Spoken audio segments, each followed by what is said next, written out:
छोटी सी लड़की है 9 साल की, जो हर महीने अपने माता पिता के साथ वृंदावन जाया करती थी और हमेशा गोस्वामी जी उस लड़की को बाके बिहारी जी का इत्र का फोहा देते थे।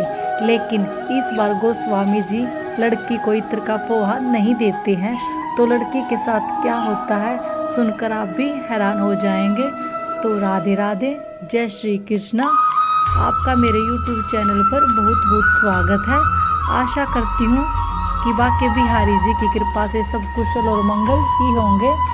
तो बात कुछ समय पहले की है।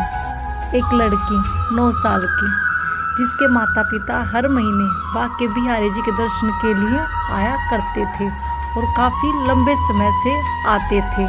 तो ऐसे धीरे धीरे करके उनकी जान पहचान गोस्वामी जी से बन गई और काफ़ी लंबा टाइम होने की वजह से उन्होंने गोस्वामी जी के साथ अच्छे संबंध स्थापित कर लिए थे और गोस्वामी जी को अपना गुरु मान लिया था। गुरु मानने के बाद गोस्वामी जी ने उनको दीक्षा दी और जब भी वो अपने परिवार के साथ बाके बिहारी मंदिर आते थे तो गोस्वामी जी उनको अच्छे से प्रसाद देना और लड़की को बाके बिहारी जी के इत्र का फोहा देना हर बार ये प्रक्रिया करते थे। लेकिन इस बार भीड़ बहुत ही ज़्यादा थी। तो बाके बिहारी मंदिर में गोस्वामी जी ने जैसे ये परिवार आया उनको प्रसाद दिया जैसे सबको देते हैं और लड़की को एक फूलों की माला दी और अपने कार्य में व्यस्त हो गए। तो लड़की क्या कहती है, गोस्वामी जी आपने इस बार मेरे को गोस्वामी बाके बिहारी जी का इत्र का फोहा नहीं दिया। तो गोस्वामी जी कहते हैं बेटा इस माला को, फूलों की माला को ही तुम इत्र का फोहा समझो। भीड़ बहुत ज़्यादा है, मैं बहुत ज़्यादा व्यस्त हूँ। तो लड़की फिर भी परेशान ही रहती है कि इस बार मुझे इत्र का फोहा नहीं मिला। वह बाहर तक चली जाती है लेकिन यही बात मन में रखती है कि इस बार बाके बिहारी जी ने मेरे को इत्र का फोहा नहीं दिया और बाके बिहारी जी को कहती है कि बाके बिहारी जी इस बार आपने मुझे इत्र का फोहा नहीं दिया, इसलिए मैं आपसे बहुत गुस्सा हूँ। तो इतनी ही देर में लड़की विचार ही कर रही थी। इतनी ही देर में एक छोटा सा लड़का आता है और उस लड़की को 9 साल की लड़की को कहता है कि तुम्हारे लिए गोस्वामी जी ने इत्र का फोहा भेजा है, ये ले लो। तो लड़की इत्र का फोहा ले लेती है और बहुत ही ज़्यादा खुश हो जाती है कि मुझे बाके बिहारी जी का इत्र का फोहा मिल गया।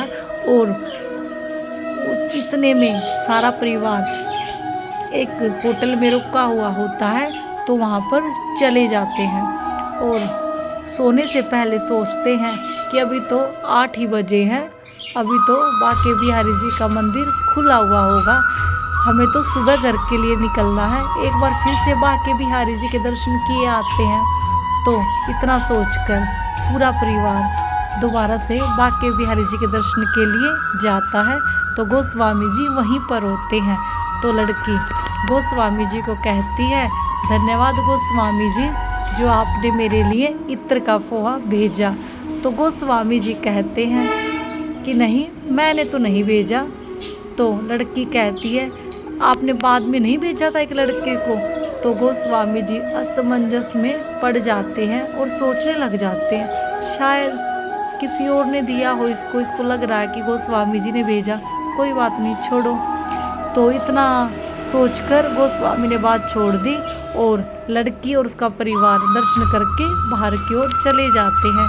फिर थोड़ी देर बाद गोस्वामी जी बाके बिहारी जी को शयन कराने के लिए जाते हैं। तो गोस्वामी जी क्या देखते हैं कि जो इत्र का फोहा उन्होंने बाके बिहारी जी के हाथ में दिया था वो गोस्वामी जी ने देखा कि बाके बिहारी जी के हाथ में नहीं है।